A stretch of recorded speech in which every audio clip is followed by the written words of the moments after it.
السلام علیکم ورحمۃ اللہ وبرکاتہ۔ خوش آمدید ناظرین حضرات، ایک بار پھر حاضر ہیں ہم آپ کے ساتھ ایک دلچسپ واقعے کے ساتھ۔ ہمارے معاشرے میں بڑھ رہے زنا کے کیسز، ہم کہہ دیتے ہیں اس کا لباس چھوٹا تھا، ہم کہہ دیتے ہیں اس کا مزاج اچھا نہیں تھا۔ یہ تو صرف کہنے کی باتیں ہیں، ورنہ زیادتی اس کے ساتھ بھی ہوئی ہے جسے اس چیز کا علم ہی نہیں تھا، اور زیادتی ان کے ساتھ بھی ہوئی ہے جو اس دہلیز سے بہت آگے گزر چکی تھی، اور زیادتی اس کے ساتھ بھی ہوئی ہے جو برقعے میں تھی، اور زیادتی اس کے ساتھ بھی ہوئی ہے جو لوگوں کی خدمت کرنے میں مشغول تھی۔ کہتے ہیں زنا ایک قرض ہے، اگر آپ کسی کے ساتھ کریں گے تو کل کو آپ کو سود سمیت لٹا دیا جائے گا۔ اگر آج آپ کسی کے ساتھ اچھا کریں گے تو کل آپ کے ساتھ بھی اچھا ہوگا۔ زندگی مکافات عمل ہے، آپ کے سامنے پھر سے لوٹ کر کھڑی ہو جائے گی۔ کہتے ہیں نا، قیامت خود کہے گی کہ میرا آنا کیوں ضروری تھا، ہم اسی مقام پہ آ پہنچے ہیں۔ تو آج کی کہانی بھی ہماری کچھ ایسی ہی ہے، تو چلے آئے شروع کرتے ہیں۔ بسم اللہ۔ ایک شخص تھا جس نے اپنی زندگی میں کبھی بھی کسی غیر عورت کی طرف نظر اٹھا کر نہیں دیکھا تھا۔ ایک بار کچھ یوں ہوا کہ وہ شخص بہت ہی زیادہ تنگ دست ہو گیا۔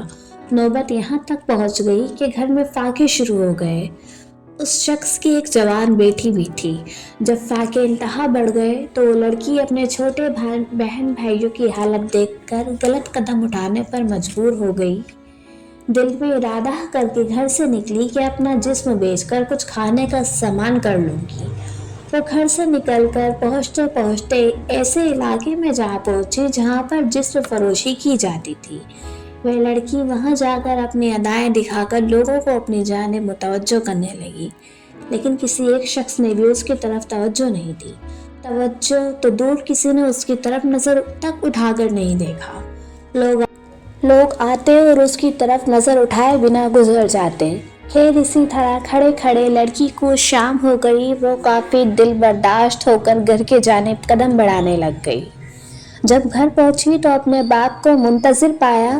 پریشانی میں مبتلا باپ نے پوچھا، بیٹی تو کہاں چلی گئی تھی؟ لڑکی نے باپ سے معافی مانگی اور رو رو کر سارا ماجرا بیان کیا کہ ابو جان، مجھ سے اپنے بھوکے بھائی بہن برداشت نہیں ہوئے اور میں ان کے خاطر مجبور ہو گئی گناہ کرنے کے لیے، لیکن کسی ایک بھی شخص نے بھی میری طرف نظر اٹھا کر نہیں دیکھا۔ سارا ماجرا سننے کے بعد باپ نے اپنی بیٹی سے کہا کہ بیٹا، تیرے باپ نے آج تک کبھی کسی غیر عورت کی طرف آنکھ اٹھا کر نہیں دیکھا، تو پھر یہ کیسے ممکن تھا کہ کوئی تیری طرف نظر اٹھا کر دیکھے؟ دوستو، ہمارے سوچ کے راستے بہت وسیع ہیں۔ امید کرتے ہیں یہ تحریر سننے کے بعد آپ ضرور سوچیں گے۔ اگر آپ کو اردو اسلامی کہانیاں سننا پسند ہیں تو آپ ہمیں لائک سبسکرائب کریں۔ آپ کے لائک سبسکرائب سے ہمیں سپورٹ ملتا ہے کہ ہم آگے اور کہانیاں آپ کو سناتے رہیں، اور کمنٹ باکس میں ضرور بتائیں کہ آپ کو ہماری کہانیاں کیسی لگ رہی ہیں۔ جزاک اللہ۔